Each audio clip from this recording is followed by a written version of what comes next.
지금으로서는 전년 동기 대비 거의 대부분이 지금 실적이 잘 나오고 있는 상황이고요. 네. 뭐 이제 JP모건은 제 생각에는 아마도 이번 사태에 최대 승자가 되지 않을까. JP모건이 최대 승자. 넷플릭스라는 기업의 실적을 볼 때 현금 흐름이 굉장히 좋다.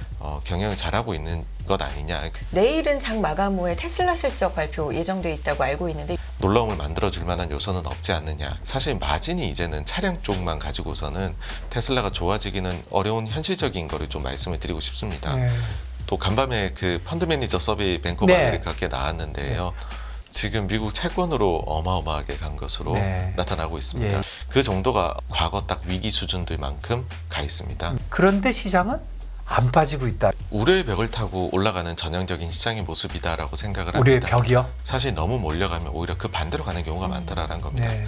이미 너무 부정적으로 보고 있으니 10개의 뉴스가 나올 때 하나 두 개만 긍정이 나와도 긍정으로 반응을 해버리게 된다라는 거죠.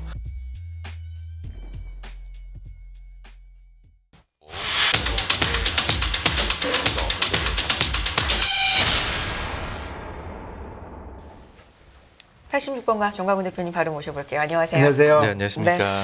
예, 대표님 계속 이제 실적 발표가 있는데요. 뭐 어떻게 지금 보고 계십니까?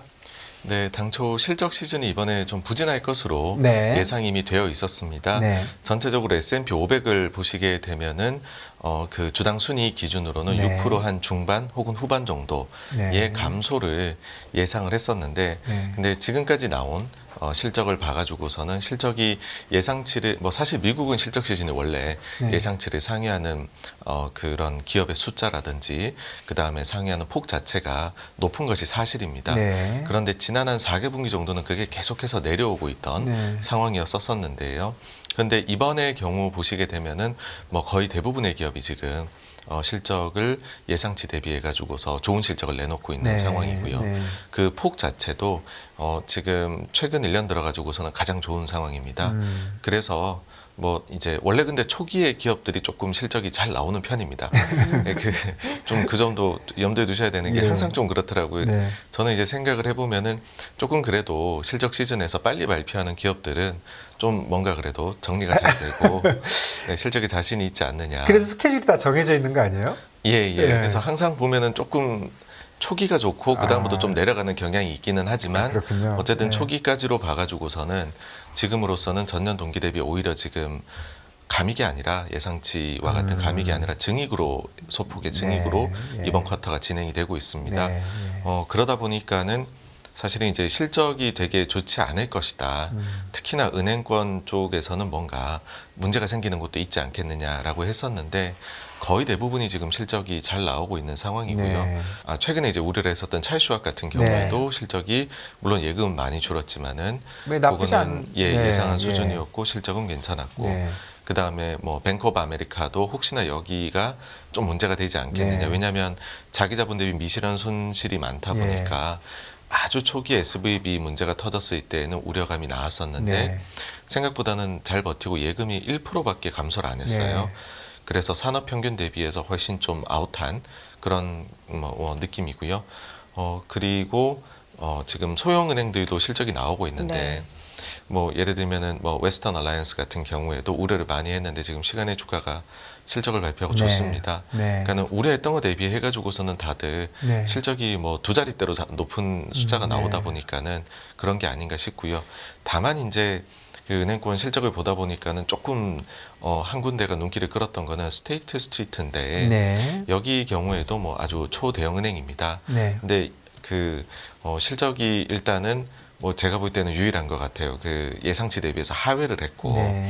근데 그 하회를 하게 된 이유 중에 절반이 보니까 그 퍼스트 리퍼블릭에 300억 달러의 지원을 11개 은행에 해줬지 네. 않았습니까? 예. 근데 거기에 대해 가지고서 지금까지 실적 발표한 것 중에서 충당금을 쌓았다라고 공개적으로 얘기한 곳은 여기뿐인 것 같아요. 근데 여기가 본인들이 지금 예금 예치해둔 금액 중에서 29%를 무려 충당금으로 설정을 하면서 그게 실적이 예상 대비 적게 나오는데 절반의 요인이 됐었거든요. 다른 사람들은 안 하고 본인들만 했으면 이거는 실질은 아니네요.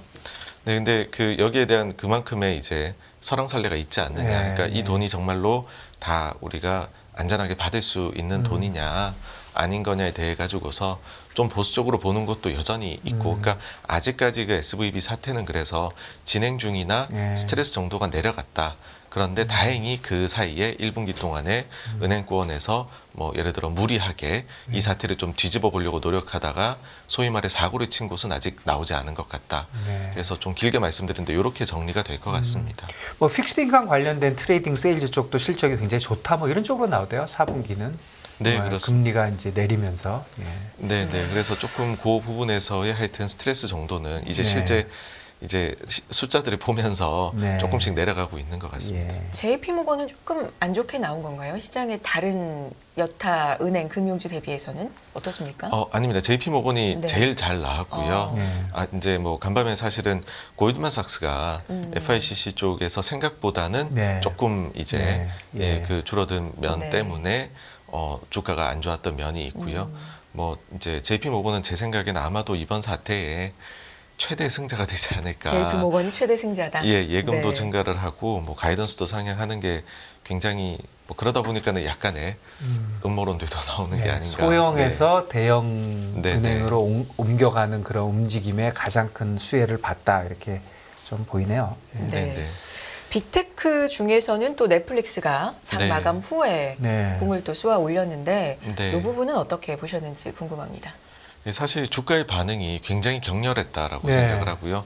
앞서도 말씀을 네. 해주셨듯이 사실 일단은 빠지는 걸로 보는 게 맞기는 하거든요. 네. 왜냐하면 기존의 넷플릭스라는 기업의 실적을 볼 때 가장 먼저 그리고 제일 중요하게 보는 거는 그래서 가입자가 얼마나 증가를 순증을 했느냐인데 네. 이게 예상치 대비 적게 나왔습니다. 네. 그리고 향후에 대한 가이던스 네. 뭐 사실 이제 회사에서 예상치에 대해 갖고 정확한 숫자를 주는 건 아닌데 네. 뭐 거의 이제 러플리 비슷하지 않겠느냐라고 얘기를 했는데 그런 부분들은 시장 예상 대비해서 저조한 부분입니다. 그래서 애초에 처음에 좀 주가가 빠지게 하락으로 네. 반응을 했던 거.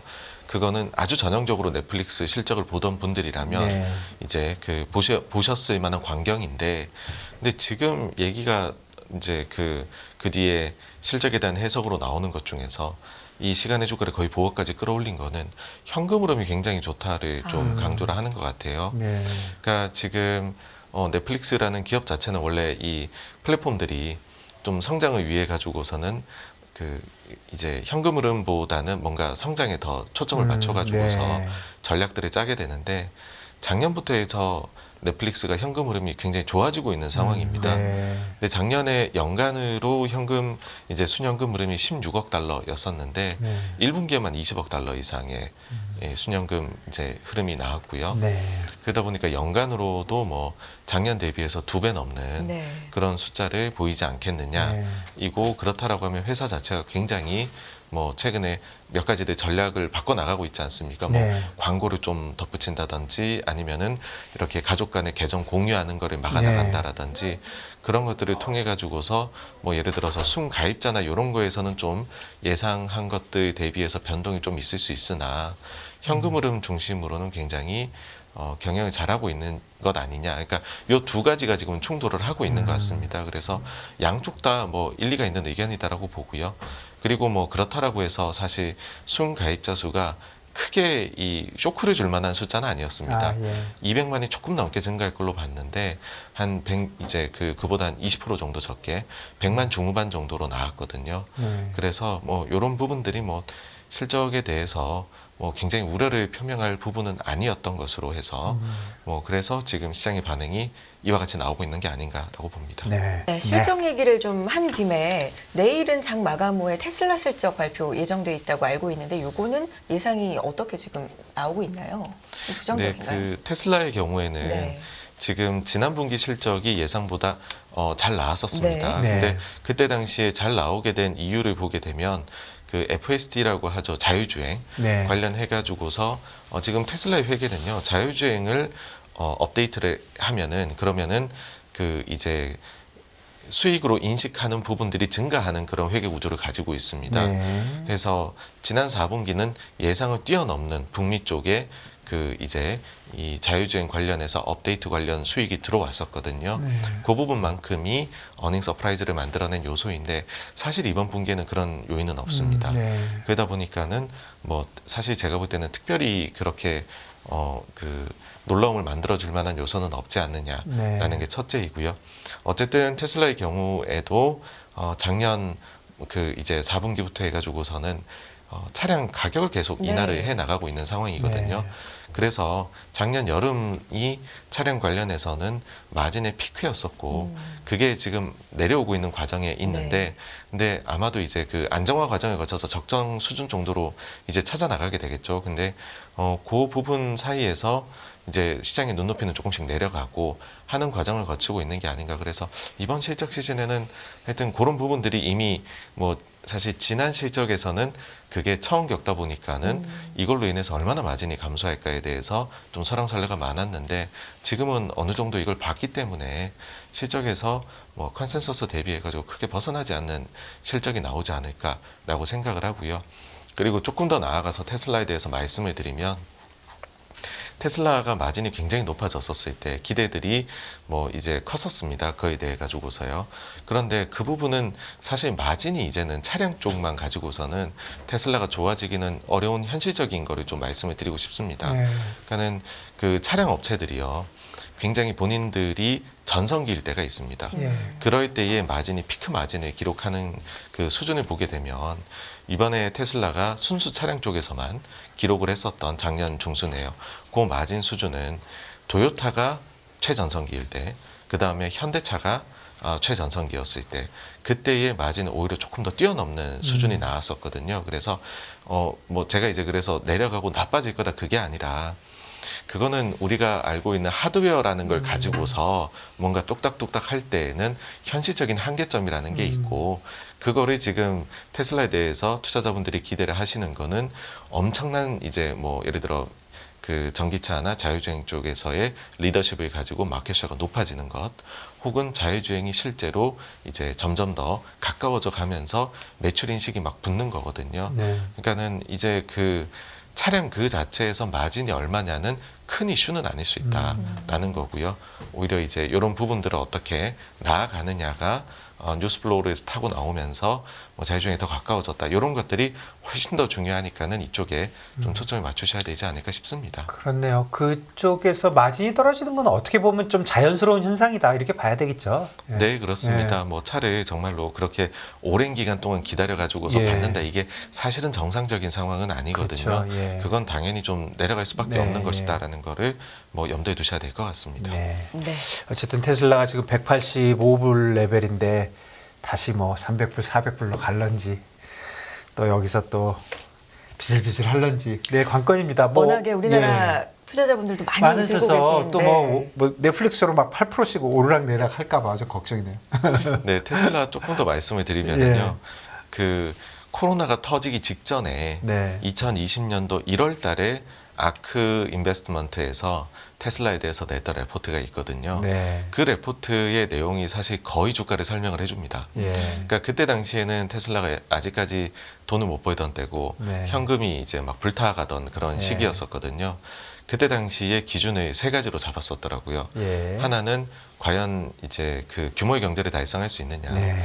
그 다음에 공장을 증설해서 효율적으로 운영하는 거, 그러니까 한마디로 확장이죠. 네. 그거를 이제 그 정말로 잘 해낼 수 그러니까 있느냐. 매니지 할 수 있느냐? 예. 예, 예. 그러니까 확장을 잘 할 수 있느냐. 그 다음에는 자율주행 네트워크를 과연 정말로 만들어낼 수 있느냐인데 앞에 두 가지. 그러니까 이거는 정말 하드웨어 단위잖아요. 네. 더 잘 만들어내고 확장을 잘 해내고 요 두 가지가 된다라고 하면은 그러면은 그때 당시에 이야기했던 목표 주가가 이제 지금 그 이제 분할을 많이 했잖아요. 이제 그 네. 주식을 분할을 했잖아요. 그거 전 기준 그 이제 그걸 반영한 후 기준으로 보면은 한 200에서 300달러 정도 주가를 목표 주가로 그때 삼고 있거든요. 아 그때 주가가 한 350불 정도 됐을 때인데요. 2022년 그거하고 지금 주가는 중간에 뭐 변화가 있었나요? 어떻게 2020년 1월 달에 아, 그때 2020년 이요? 예, 코로나 예, 전에. 예. 그러니까 굉장히 예전이고 예. 근데 이 코로나라는 걸 겪기 전에 어떻게 보면 아크가 이제 막 이제 네. 세간이 알려지고 떠오르기 시작하던 예, 시기였는데 예. 그때 당시에도 보시게 되면 이런 좀 하드웨어적인 것만 다뤘을 때에는 주가는 사실은 여기에서 뭐 위아래를 놓고서 박스를 기록할 수밖에 없다라는 식으로가 네. 되어 있고요. 여기에서 퀀텀 점프를 시키는 게 이제 그 자유주행 그렇죠. 네, 네. 쪽이었었기 때문에 하여튼 저는 그쪽이 가장 뭐 이쪽에 네. 투자하신다 그런 관심사로 보셔야 된다고 그렇죠. 봅니다. 테슬라의 밸류는 사실 그쪽에 있지 않겠습니까? 네, 맞습니다. 근데 사실은 자율주행이 글쎄요. 저는 뭐 그냥 제 느끼기에는 생각보단 더딘 거는 사실이잖아요. 네, 지금 네. 기대를 했던 거는 뭐 한때는 CES에 나왔을 네, 때 예. 그걸 보고서 모두가 환호를 했는데 네. 지금은 현실적으로 몇몇 자동차 기업들 같은 경우에는 네. 그런 분야에 투자했던 거에서 뭐 비용 처리를 해버린다든지 예. 아니면 추가 투자를 안 하고 이런 식으로 조금 자율주행을 단기적으로 이뤄내기는 어렵다라는 거를 최근에는 또 좀 보여주고 있거든요. 네, 그래서 네. 기대감이 조금 내려간 것은 예, 사실입니다. 생각보다 좀 오래 걸린다. 뭐 그런 얘기가 있습니다. 네. 조금 넘어가 볼까요? 네. 우리 그 연준 의원들은 뭐 또 다시 또 시작했는데요. 이제 매파 네. 발언이 또 특히 또 블러드 총재는 5.75까지 올려야 된다. 뭐 이런 얘기 또 어제 했네요. 어떻게 보십니까? 네, 사실 제임스 블라드 총재의 발언은 네. 뭐 그 원래도 하던 이야기이다 보니까는 야, 그랬던가요? 네, 그보다는 오히려 놀라움을 주는 것은 뭐 라파엘 보스틱이라든지 보스틱, 예. 최근에 나오고 있는 이런 소위 좀 중도거나 비둘기로 분류가 되던 인사들이 네. 일단은 한 번은 더 올리고 네. 뭐 멈추자 이런 식의 발언들을 한다라는 거거든요. 그러니까는 여기서 우리가 지난 3월 FOMC 회의로 돌아가 볼 필요가 있습니다. 네. 그때 당시는 SVB가 터지고서 아주 초기였었습니다. 네. 그래서 동결을 해야 될지 인상을 해야 될지를 가지고 경론이 펼쳐졌던 시기였거든요. 네. 근데 이에 대해서 나중에 의사록이 나오고 보니까는 당시에 생각보다 동결을 주장했던 인사가 적었던 겁니다. 그러니까 전체 중에서 한 서너 명 정도가 그때 당시에는 이제 동결을 주장을 했었던 그런 상황이다 보니까는 생각보다는 연준 내에서는 아직까지도 그 인플레에 대한 우려를 그러니까는 은행 사태가 이거는 전제 조건이 있습니다. 은행 사태가 그렇게 험악하게 가지 않는다라고 할 때에는 인플레를 일단 잡는 데에다가 우리가 계속해서 좀 파이터로서의 모습을 보이자 그 점이 있는 것 같고요. 뭐 그 사실 한 달 전 정도랑 비교를 하면 다음 5월 회의에서 동결에 대한 그다음에 동결이냐 25bp 인상이냐에 대한 이 부분 자체도 지금은 인상적으로 훨씬 많이 기울었습니다. 네. 사실은 어떻게 보면 그때는 몰랐는데 지금 한 달 지나놓고 지금 한 달하고도 한 열흘 지났죠. 지금 지내놓고 보니까 우려할 만한 상황은 아니었던 거잖아요. 네, 네. 그래서 결론이 나버린 거죠. 예, 그렇게 봐야 되겠네요. 이번에 올리는 거는. 네, 그렇습니다. 그래서 지금으로 봐서는 한 8대2 정도로 네. 다음에서의 추가 인상 회의에서의로 가고 있고요. 네. 뭐 이제 과연 그러면은 그 이런 이제 결정이나 최근의 멘트들을 통해 가지고서 과연 시장이 어떤 좀 반응을 보이고 있느냐인데 시장에서는 사실 이제 뭐 추가적으로 인상이나 동결이나 이런 멘트에 따라 가지고서 그렇게 채권 시장이 움직이는 것 같지는 않습니다. 네. 그러니까는 채권 시장은 한 차례 엄청나게 2월 달에 지표가 나왔을 때 올라갔다가 SVB로 내려왔다가 네. 그 뒤에 조금 반등해서 이 정도 즈음에서 뭐 더 중요한 거는 최종 금리도 물론 굉장히 중요하긴 하지만은 그래서 그걸 얼마나 이제는 더 그 금리에서 오랫동안 그 금리를 유지해 나갈 거냐. 그리고 나면은 결국은 그 끝은 인하가 될 테니까는요. 그 인하 시기는 언제이냐. 여기에 대해 가지고서 이제 그 생각을 조절해 나가면서 반응하는 게 중요하지 않냐인데 좀 과도한 연내 인하의 기대감은 이제 좀 많이 조금 줄었죠. 줄어든 것 같습니다. 예. 예, 예. 그럼에도 불구하고 사실은 3월 8일 이전과 이후를 비교해 보면 사실 금리가 많이 내렸어요. 지금 네, 최근에 네. 뭐 3.2년짜리 금리 기준으로 3.7 이렇게 보다가 지금 4.1을 보니까 금리 다 올랐네 이렇게 생각하지만 그때 5%였거든요. 그러니까 사실은 내려와 있는 거는 맞아요. 사실은. 그러니까. 네, 네. 예. 그래서 그렇네요. 네, 그리고 이제 저는 또 간밤에 그 펀드 매니저 서베이 뱅크 오브 네. 아메리카께 나왔는데요. 제 그거 그리차도 여쭤보려고 했는데 네, 그거를 글쎄 답을 주시기 전에 제 질문은 이거였어요. 그거를 보고 야 이게 미국 주식보다 이머징 마켓이 더 좋은 거야? 그 첫 번째 생각을 할 수 있고 두 번째는 야 미국 주식에서 미국 채권으로 가는 거야? 그리고 두 가지인데 어느 게 답입니까? 지금 미국 채권으로 어마어마하게 간 것으로 네. 나타나고 있습니다. 예, 예. 그러니까 사실 이게 쏠림이 있으면은 그쪽에서 별로 그렇게 저는 먹을 게 없다라고 생각을 네. 하는데 지금 현재 그 이제 채권하고 주식 네. 포지션 비교를 했을 때 채권 쪽으로 더 많이 가 있는 상황으로 이제 과도하게 보이고요. 네. 그 정도가 어느 정도 수준이냐라고 네. 하면 과거 딱 위기 수준들만큼 가 있습니다. 네. 그러니까 그 비율 자체가 채권 쪽을 훨씬 선호하는 현상이 네. 지금 최근에 갑자기 또 나타난 거거든요. 네. 그 현상이 어느 정도이냐 하면은요. 그 2009년도 3월 수준, 그 다음에 2020년도 5월 수준, 그리고 지금 네, 그 정도로 지금 채권 선호가 상당히 주식 대비는 강하게, 그러니까 그만큼 방어적인 포트폴리오 구성을 하려고 한다고요. 예, 펀드 매니저들이 왜 또 갑자기는 아니고 왜 또 그런 쪽으로 이렇게 마음이 약해지셨을까요, 다들? 그러니까 제가 해석을 해보기에는 작년에 안 좋게 봤었어요. 그러니까 네. 상반기까지는 좋게 보고 있다가 이제 그 뒤에 뭐 워낙 안 좋은 일들이 많이 벌어지니 거기다 뭐 가령 뭐 CPI도 그때 당시에는 전혀 안 잡히는 걸로 나왔었죠. 그리고 당시에 잭슨홀 심포지엄에서는 파월 의장이 어마어마하게 네. 매파적인 발언을 네. 했죠. 하다 보니까는 그 뒤에 이제 급격하게 아주 부정적으로 시선이 변했었습니다. 근데 한 10월, 11월부터로 해가지고서는 극단적으로 부정적이던 시각이 조금씩은 부정이 줄기 시작했었거든요. 네. 그렇게 나오다가 SVB가 터진 거죠, 이제. 네. 그러면서 SVB가 터지고 3월, 4월 두 달 동안에 걸쳐가지고서는 조사 결과 딱 나온 걸 보면은 급격하게 다시 좀 부정을 줄여 나가던 거에 다시 부정을 늘려 나가는 쪽으로 바뀌어 버렸습니다. 그러면서 포지션이라든지 뭐 현금 보유 비중이라든지 주식에 대해 가지고서 혹은 향후 경제 전망이나 아니면은 기업 이익에 대한 전망 자체가 모두 다 안 좋은 방향으로 네거티브한 쪽으로 지금은 가 있는 상황이고요. 사실 저는 간밤에 나왔을 때 좀 놀랬던 거는 3월에 조사 결과가 나올 때는 그 SVB 터지고 바로 본 거거든요. 네. 그래서 부정적으로 바로 갈 수 있다고 생각을 했어요. 네. 근데 그 이후에 증시가 사실 반등을 했거든요. 네. 그러면은 그럼 그 반등의 원동력은 그때 좀 부정적으로 돌렸던 걸 다시 좀 매수나 이런 게 들어와서 시장이 반등을 했나라고 생각했는데 그게 아니라 오히려 그때보다도 더 부정적으로 지금은 가 있다는 이게 겁니다. 언제자로 봐야 되는 건가요, 우리가? 네, 지난 일주일에 조사해가지고 일주일. 나온 거다라고 예, 보시면 예, 됩니다. 예, 예. 예, 그런데 이것뿐 아니라 사실 뭐 여러 가지 해석이 있을 수 있지만 뭐 며칠 전에 어제도 우리 조금 다뤘는데 네. 헤지펀드들과 그 스페큘레이터들의 그 퓨처스의 쇼 포지션이 네. 뭐 거의 2011년 수준의 맞습니다. 예, 숏을 예. 가 있다 하는 거는 뭐 딴 건 모르지만 그 자료가 예전부터 나왔던 것이고 네. 그리고 뭐 구분 자체가 그렇게 깨끗한지 모르겠지만 결국 스페큘레이터와 그냥 비즈니스 한 사람을 쪼갰으니까 이쪽이 많아진 건 분명히 마켓이 약간 부정적으로 보는 거잖아요. 기관 투자가들이. 그런데 지금 두 축인 펀드 매니저, 헤지 펀드 매니저들이 둘 다 마켓을 나쁘게 보고 있다. 그런데 시장은 안 빠지고 있다. 이런 거잖아요. 네, 네. 그럼 어떻게 되는 겁니까? 저는 그 부분이 네. 그 이제 우려의 벽을 타고 올라가는 전형적인 시장의 모습이다라고 생각을 우리의 합니다. 벽이요? 네, 네. 그러니까는 그 반대로 네. 펀드 매니저들도 만약에 그 중에서 일부를 떼어내 가지고서 네.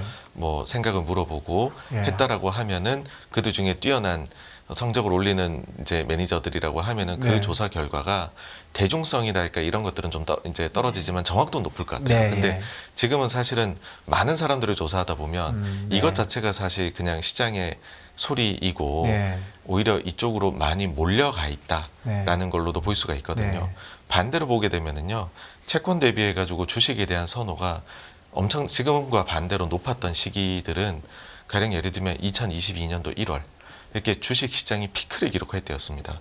그러니까 그들의 우리가 조사 결과에서 알 수 있는 것 중에 하나는 사실 너무 몰려가면 오히려 그 반대로 가는 경우가 많다라는 겁니다. 네. 이미 너무 부정적으로 보고 있으니 10개 뉴스가 나올 때 하나 두 개만 긍정이 나와도 긍정으로 반응을 해버리게 된다라는 거죠. 네. 그래서 지금은 너무나도 사실은 부정적으로 많이 가 있다라는 것 자체가 네.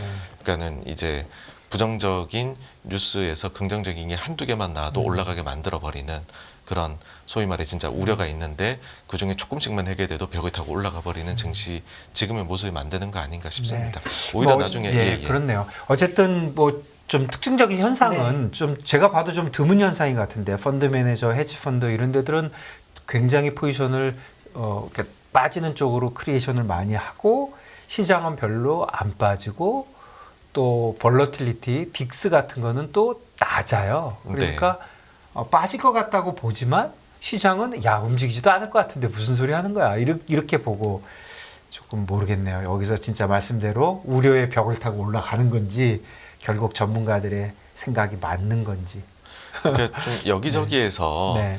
보험을 들고 싶어 한다라는 느낌들을 많이 받습니다. 아, 예. 그러니까 어떤 생각이냐면 지금 가령 예를 들어서 미국채에 대한 CDS 프리미엄이 거의 이제 과거에 이제 미국에서 신용등급 네. 강등 위기 났을 때 네. 혹은 남유럽 부채 사태가 났을 때 네. 수준으로 올라가 있거든요. 아, 그래요? 예. 네, 그러니까 이거 자체는 저는 일종의 보험을 사고 있다라고 생각을 해요. 네. 그러니까 또 올해 여름 정도가 되면 네. 혹시나 정치적인 문제로 인해 가지고서 부채 한도 협상이 제대로 안 돼 버리면은 증시가 한번 급락할 수도 있지 않겠느냐. 네.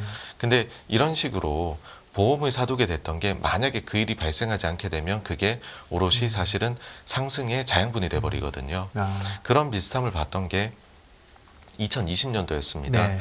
그때 당시에 증시가 급락을 하고서요 상승을 하기 시작을 하는데 참 재밌었던 게 20년도 11월 달, 12월 달에 그때 당시에 변동성 관련된 상품이라든지요, 풋옵션이라든지요, 아니면 이런 등등 뭔가 하락에 베팅할 수 있는 그런 상품 있지 않습니까? 네. 그게 좀 차별화되게 가격이 달랐었습니다. 그때 왜 그랬냐면 대선을 앞두고 있는데 네. 트럼프가 만약에 패배하면 불복을 하지 않겠느냐. 네. 혹은 트럼프가 치면 그때만 해도 당시에 20년 초에는요. 바이든 대통령은 증세를 추구하기 때문에 증시에 이미 상승을 보여준 검증된 트럼프보다는 바이든이 나쁜 것 아니냐였었거든요. 네. 근데 그게 나중에는 그때하고 또 맞춰가지고서는 뭐 갑자기 치료제하고 막 백신이 뭐 결과가 좋다더라까지 이제 어우러지면서 그리고 당시 대선이 뭐 별 이슈 없이 끝이 났죠. 트럼프가 뭐 그렇게 목리를 안 부렸습니다. 네. 그러다 보니까는 증시가 그걸 먹고서 가버리더라고요. 네. 그래서 지금 이제 조금 올라온 거에 대해 이제 불편함을 느끼고 보험을 들려고 한 수요가 굉장히 강한 것 같다. 이고 그게 보험이 정말로 맞을지 안 맞을지는 저희도 모릅니다. 사실 정치적인 그렇죠. 부분이니까요. 근데 그런 부분으로 인해 가지고서 말씀해주신 그런 이제 그 매니저들의 포지션이나 이런 것들이 제가 볼 때는 합쳐져서 형성되어 있는 게 아닌가 싶습니다. 네. 부채 협상에 대해서 잠깐 조금 하나만 더 여쭤보면 부채 협상에 대해서는 사실 제 생각에는 주식시장에서는 뭐 그냥 거의 무시하고 있는 것 같은데 CDS가 이렇게 올라가고 하는 거를 보면 그래도 은행들은 걱정을 하고 있는 모양이네요. 걱정하고 있습니다. 예. 네. 그러니까 보면은 매년 이 그 한도가 딱 찰 때 즈음이 되면은 네. 초단기물에 대해 가지고서도 네. 이 그 매매가 보면은 이제 특정 월물별로 네. 튀는 것들이 나옵니다. 예. 그러니까 그거 자체가 뭐냐 하면은 혹시나를 대비하는 거거든요. 혹시나. 네. 예. 근데 왜냐하면은 그 기억이 너무 강렬하기 때문입니다. 미국이 신용등급 강등을 당하던 그 시기에 그때 증시가 20%나 맞아요. 빠졌었거든요. 2011년인가요 그때? 네, 예. 그렇습니다. 그러다 보니까는 그런 일이 또 발생하지 않겠냐인데 저 개인적인 비유를 말씀을 예, 드리자면은 저는 이제 미국은 이 일을 상시적으로 겪습니다. 항상 그 그러니까요. 시즌을 예, 히트를 하고 있기 예. 때문에 근데 그 중에서 문제가 사실은 이제 정말로 불거졌던 때는 그때뿐이다라는 거고요. 네. 그렇다라는 거는 확률적으로 그건 좀 많이 낮다라는 그렇죠. 거고 예. 미국의 정치인들도 그거는 많이 부담이다. 예. 그리고 그게 아니더라도 싸울 만한 다툴 만한 요소는 대단히 많다라고 생각을 해서 굳이 그게 그러네요. 아니어도 된다라는 일단 그래서 저한테는 베이스 시나리오에서는 부채 한도 협상이 뭔가 그런 이제 뭐 그 회색 코뿔소라고 하나요? 네. 그런 거를 만들 거다라고는 생각하지 않습니다. 알겠습니다. 그러면 시간 다 돼가니까 네. 마지막으로 시장에서의 예. 주요 체크 포인트, 우려의 벽을 일단 타고 있는데 계속 타고 잘 올라갈지 아니면 줄기 자체가 잘려버릴지 이거는 참 지금 기로에 놓여 있는 예. 시장 같은데 뭘 좀 볼까요 앞으로? 네, 결국 뭐 많은 말씀을 드렸지만은 요즘엔 더 중요해진 게 침체에 대한 우려이고 네. 그러다 보니 침체를 좀 잘 이제 그 안 빠질 수 있느냐, 극복할 수 있느냐, 네. 혹은 깊으냐를 네. 보려면은 기업들 상황이 괜찮느냐인데 제일 앞단에 있는 게 지금 어제 나온 가령 예를 들면 중국의 뭐 소비 같은 네. 지표라든지요, 한국의 수출 데이터라든지 이런 것들이 될 겁니다. 그래서 이런 것들이 좀 잘 나오면은 네. 시장이 점점점 또 그 이제 침체에 대한 우려도 조금씩 가셔가면서 가지 않을까 이고요. 미국의 기업들 같은 경우에 이런 부분이 중요한 이유는 이게 선행 지표이기도 하지만 미국 기업들의 매출액의 40%가 해외에서 나옵니다. 네. 그렇죠. 그러니까 중국하고 유럽 같은 데서 나오는데 여기에서 회복세가 나타난다면 중국은 리오프닝, 유럽 같은 경우에는 가스 가격이 낮아지면서 네. 소비 여력이 붙는 부분들 그런 부분들이 조금씩 증거들로 나타나게 되면은 네, 우려가 조금씩 또 내려가지 않을까라고 봅니다. 금융투자로 돈 벌기 쉽지 않으시죠? 그런데 불가능한 것도 아니죠. 글로벌 IB 트레이더의 눈으로 본 더 넓은 금융의 세계, 그들의 투자의 기술 정말 궁금하지 않으십니까? 여러분들을 응원합니다.